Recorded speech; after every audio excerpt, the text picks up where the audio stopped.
రామరాజ్యంలో ఒక కుక్కకు జరిగిన అన్యాయం, చక్కని తీర్పునిచ్చిన కుక్క. అయోధ్య రాజ్యం. శ్రీరాముడు అయోధ్యను పరిపాలించే కాలం. సూర్యాలయం వీధి ఎప్పుడూ జనాలతో రద్దీగా ఉండేది.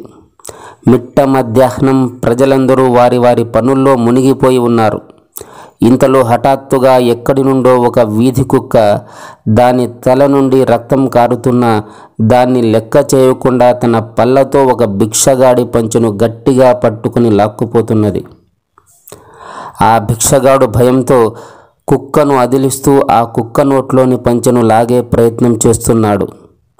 కానీ ఆ కుక్క బలంగా ఆ భిక్షగాని పంచెను ఇంకా గట్టిగా పట్టుకుని ముందుకు లాక్కెళ్ళసాగింది. అక్కడి ప్రజలందరూ ఈ దృశ్యాన్ని చోద్యంగా చూడసాగారు. ఏమిటి ఈ విచిత్రం?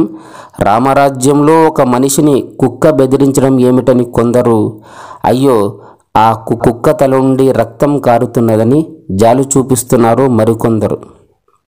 దెబ్బ తగిలిన ఆ కుక్క ఆ సన్యాసిని ఎక్కడికి లాక్కు వెళ్తుందా అంటూ వారి పనులన్నీ ఆపుకొని ఆ కుక్కను వెంబడించారు. ఆ కుక్క నేరుగా శ్రీరాముడు తీర్పులు వెలువరించే ధర్మశాల వద్దకు చేరింది. అక్కడే తాడు కట్టి ఉన్న ధర్మగంటను మ్రోగించసాగింది. ఆ సన్యాసి పారిపోవాలని చూసిన చుట్టూ ఉన్న జనాలు తనేదో తప్పు చేసిన దోషి అనుకుంటారని అక్కడే నిలబడి ఉన్నాడు. ధర్మగంట శబ్దం విని లక్ష్మణుడు ఉన్న ఫలంగా బయటకు వచ్చి చూస్తే గాయపడిన కుక్క, దాని పక్కనే తల వంచుకున్న ఒక సన్యాసి కనిపించారు. గంట లాగింది ఎవరు అని ప్రశ్నించాడు లక్ష్మణుడు. అక్కడున్న వారందరూ కుక్క లాగిందన్నారు. ఆ మూగజీవి కళ్ళల్లో ఎంతో బాధ కనిపించింది. దాని బాధను అది చెప్పుకోలేకపోయింది. లక్ష్మణుడు దాని పరిస్థితిని చూచి జాలిపడి దాన్ని లోపలకు పిలుచుకుపోవడానికి ప్రయత్నించగా అది లోపలికి వెళ్ళడానికి మొండికి వేసింది. మరలా గంటను మ్రోగించడానికి ఆ కుక్క సిద్ధపడుతుంటే లక్ష్మణుడు ఆ కుక్కతో, నీవు లోపలికి రావడానికి సంశయించకు, లోపలికి రావచ్చు అని సైగలతో చెప్పిన ఆ కుక్క ధర్మశాలలోనికి రాను అన్నట్టు తల అడ్డంగా ఊపింది. ఆ కుక్క ప్రవర్తన లక్ష్మణునకు వింతగా అనిపించింది. దాని సమస్యను శ్రీరామునికే విన్నవించాలనుకున్నాడు. ఆ కుక్కను అక్కడే ఉండమని, దాని సమస్యను శ్రీరామునికి విన్నవిస్తానని సైగలతో చెప్పి వెళ్ళాడు లక్ష్మణుడు. శ్రీరాముని కొలువులోకి వెళ్ళి బయట గాయాలతో ఉన్న ఒక కుక్క న్యాయం కొరకు మీ వద్దకు వచ్చిందని, దాని సమస్యను మీరే వచ్చి పరిష్కరించాలి అన్నట్టుగా దాని ప్రవర్తన ఉన్నదని లక్ష్మణుడు శ్రీరామునికి తెలియజేశాడు. లక్ష్మణుని మాటలు విన్న రాముడు, ఈ ధర్మశాల వద్దకు వచ్చిన ఏ జీవికైనా న్యాయమే జరుగుతుందని చెప్పి ఆ కుక్క యొక్క సమస్యను పరిష్కరించడానికి దాని వద్దకు వెళ్ళాడు. ఒక చిన్న అల్పజీవి ఊర కుక్క దాని సమస్యను తెలుసుకోవడానికి సాక్షాత్తు శ్రీరాముడే ఆ శునకం వద్దకు వెళ్ళాడు. పతిత పావనుడైన శ్రీరామ దర్శనంతో ఆ కుక్క ఆనంద భాష్పాలు కార్చింది. శ్రీరాముడు దాని వద్దకు వచ్చి జాలిపడి దాన్ని దగ్గరకు తీసుకున్నాడు. ప్రేమతో దాని తలను నిమిరాడు.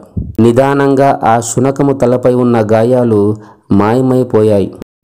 శ్రీరామ స్పర్శతో దానికి మానవ కంఠస్వరం వచ్చి శ్రీరామునితో మాట్లాడసాగింది. రామ పాదము సోకి రాతి నాతి అయినట్టుగా శ్రీరామ స్పర్శతో దానికి మానవ కంఠస్వరం వచ్చి శ్రీరామునితో మాట్లాడసాగింది. ప్రజలందరూ ఆ మాట్లాడే కుక్కను చూచి ఆశ్చర్యానందాలకు లోనయ్యారు. ఆ కుక్క శ్రీరామునితో ఇలా అంది, శ్రీరామ, ఈ అయోధ్య రాజ్యంలో నేను పుట్టి 3 సంవత్సరాలు అయినప్పటికీ ఇప్పటికీ మీ దర్శన భాగ్యం కలిగింది. మీరు పురవీధులలోనికి వస్తూనే ప్రజలందరూ నన్ను తరిమి వేసేవారు. మీ దర్శన భాగ్యానికై ఎగబడేవారు. ఈ జన్మలో మీ దర్శన భాగ్యం లేదనుకునే నాకు మీ దర్శనమే కాదు, మీ చెల్లని స్పర్శ భాగ్యం కూడా నాకు కలిగించారు. ధన్యోస్మి ప్రభు అన్నది. శ్రీరాముడు ఆ శునకమును ప్రేమతో నిమురుతూ, సరే శునకోత్తమ, నీకు జరిగిన అన్యాయం ఏమిటో తెలియజేయమనగా దానికి ఆ శునకం, ప్రభు, ఆ భిక్షువు ప్రతిదినము భిక్షాటన చేసి తను వచ్చే దారిలో ఉన్న నన్ను చూచి ప్రతిదినము భయపెట్టడానికి అదిలించేవాడు, బెదిరించేవాడు. నన్ను చూచి నేను తన ఆహారాన్ని కాజేస్తానేమోనని సంశయంతో అక్కడే పడి ఉన్న గులకరాలతో నన్ను కొట్టసాగేవాడు. ఇలా నేను కనబడిన ప్రతిసారి నన్ను కొట్టడం జరిగేది. నేను మరుగుతూ అతడి నుండి కాపాడుకునే ప్రయత్నం చేసేదాన్ని. నేను గత జన్మలో చేసుకున్న ఘోర పాప ఫలితంగా ఈ రామరాజ్యంలో నా వంటి పాపిష్టి దానికి కొంతకాలం నుండి కడుపు నిండా ఆహారం లభించడం లేదు. ఎంత రామరాజ్యంలో ఉన్నా చేసిన పాపం అనుభవించాలి కదా. ప్రభు, ఈరోజు ఆ భిక్షగాడు భిక్షాహారం తింటుండగా అక్కడే నా మానాన్ని నేను ఉంటే ఒక బలమైన కర్రతో నా తల మీద నిష్కారణంగా కొట్టాడు ప్రభు. కాబట్టి అతని తప్పుకు సరైన శిక్ష విధించాలి అని అన్నది ఆ శునకం. శునకం మాటలు విన్న శ్రీరాముడు, సరే భిక్షుతాడిత అని సంబోధించాడు. భిక్షుతాడిత అంటే భిక్షువు చేత దెబ్బలు తిన్నది అని అర్థం. నీ మాటలు వింటే నీకు జరిగింది అన్యాయమే అనిపిస్తున్నది, కానీ ఆ భిక్షువు మాటలు కూడా ఒకసారి వినడం ధర్మం కనుక అతడి వాదన కూడా విందాము అని అనగా ఆ భిక్షువు శ్రీరామునికి నమస్కరించి, రాజారామ, భిక్షాటన నా వృత్తి. ప్రతిరోజు నేను సరయూ నది ఒడ్డున ఉన్న ఒక మర్రి చెట్టు నీడలో భిక్షాన్నాన్ని భుజించేవాడిని. ఒక్క పూట మాత్రమే భిక్ష స్వీకరించే సన్యాసిని కాబట్టి ఆ భిక్షతో నా కడుపు ఏమాత్రం నిండేది కాదు.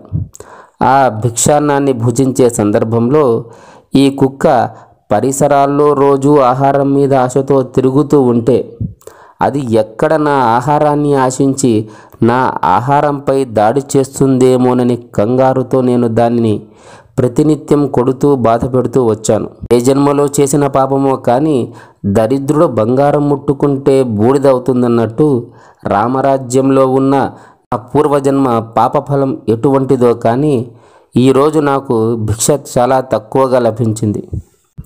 నాలో విసుగు, కోపం, ఆకలి ఎక్కువయ్యాయి.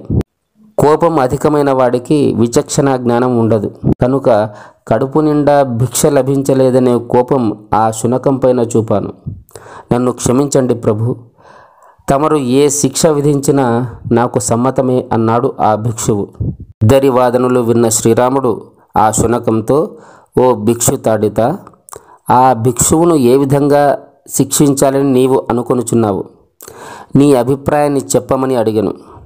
దానికి ఆ శునకము, ప్రభు, అయోధ్యకు దక్షిణం వైపుగా 150 మైళ్ళ దూరంలో కాలాంజనగిరి కలదు. అందులో ప్రసిద్ధ దేవాలయములు ఉన్నవి. ఆ భిక్షువునకు ఆ దేవాలయములకు పాలనాధికారి పదవిని ఇచ్చి అతడిని అక్కడకు పంపాలని, ఇలా చేస్తే నాకు మనశ్శాంతి కలుగుతుందని, నాకు జరిగిన అన్యాయానికి ఇది పరిహారమని, దీన్ని దయచేసి అమలు జరపమని రాముని వేడుకొంది ఆ శునకము. ఆ శునకము సహృదయతకు మన్నించి శ్రీరాముడు వెంటనే అధికార పత్రంపై ఆ కాలాంజనగిరిలోని దేవాలయముల పాలనాధికారిగా ఆ సన్యాసిని నియమిస్తూ ఉత్తర్వులను జారీ చేయడం జరిగింది. ఆ భిక్షువు సంతోషంతో తంతే గారెల బుట్టలో పడ్డాను అనుకొని ఆ ఉత్తర్వులు అందుకొని సంతోషంగా వెళ్ళిపోయాడు. ఆ తర్వాత రాముడు ఆ శునకంతో, ఓ భిక్షుతాడిత, నీవు ఈ కోరికను అజ్ఞానంతో కోరలేదని నాకు తోస్తున్నది. నిన్ను శిక్షించిన ఆ భిక్షువుకు ఇది శిక్ష లేదా కానుక అని శ్రీరాముడు శునకాన్ని అడుగగా ఆ శునకము రామునితో, ప్రభు, మీరు సర్వజ్ఞులు, మీకు తెలియనిదంటూ ఏమున్నది? ప్రభు, మీ యొక్క పవిత్ర స్పర్శ చేత నాకు పూర్వజ్ఞానం కలిగింది. నేను పూర్వజన్మలో ఆ కాలాంజనగిరిలో ఉన్న గుడులకు పాలనాధికారిగా ఉండి ఆ గుడిలో భక్తులు ఇచ్చే ధన కనకాదులను మరియు అక్కడి బ్రాహ్మణులకు వచ్చే కానుకలను అధికార మదంతో లాక్కొని విలాసవంతంగా జీవించి ఉండేవాడిని. ఇలా దేవతల, బ్రాహ్మణుల ధనాన్ని అపహరించిన నేను ఈ జన్మలో ఈ పాడు శునకపు జన్మను పొందాను. నన్ను నిష్కారణంగా శిక్షించిన ఆ భిక్షువుకు ఇంతకంటే శిక్ష ఏం కావాలి ప్రభు అంటూ ఆ శునకము రామునితో చెప్పెను. శునకము మాటలు విన్న రాముడు, శునకోత్తమ, నీవు చెప్పినది నిజమే. కాలానికి కర్మకు జ్ఞాపక శక్తి మెండు. ఎంతకాలమైనా సరే మనిషి చేసిన పాపపుణ్యాలు అవి తగిన ఫలితాన్ని ఇవ్వకుండా వదిలిపెట్టవు అని చెప్పాను. మనిషి చేసిన పాపపుణ్యాలకు అవి తగిన ఫలితం ఇవ్వకుండా వదిలిపెట్టవు అని చెప్పాను. ఆ భిక్షుతాడిత శ్రీరామునితో, రామ, ఈ నీచ జన్మ నుండి ముక్తి పొందడానికి కాశీకి వెళ్ళి గంగా స్నానంతో మోక్షాన్ని పొందగలిగేలా ఆశీర్వదించమని కోరింది. శ్రీరాముడు దయతో ఆ శునకాన్ని అనుగ్రహించాడు. ఆ భిక్షుతాడిత కాశీకి వెళ్ళి గంగా నదిలో మునిగి మోక్షాన్ని పొందినది. మిత్రులారా, మనం చేసే మంచి చెడులకు తప్పనిసరిగా ఫలితాన్ని అనుభవించక తప్పదు. జై శ్రీరామ్.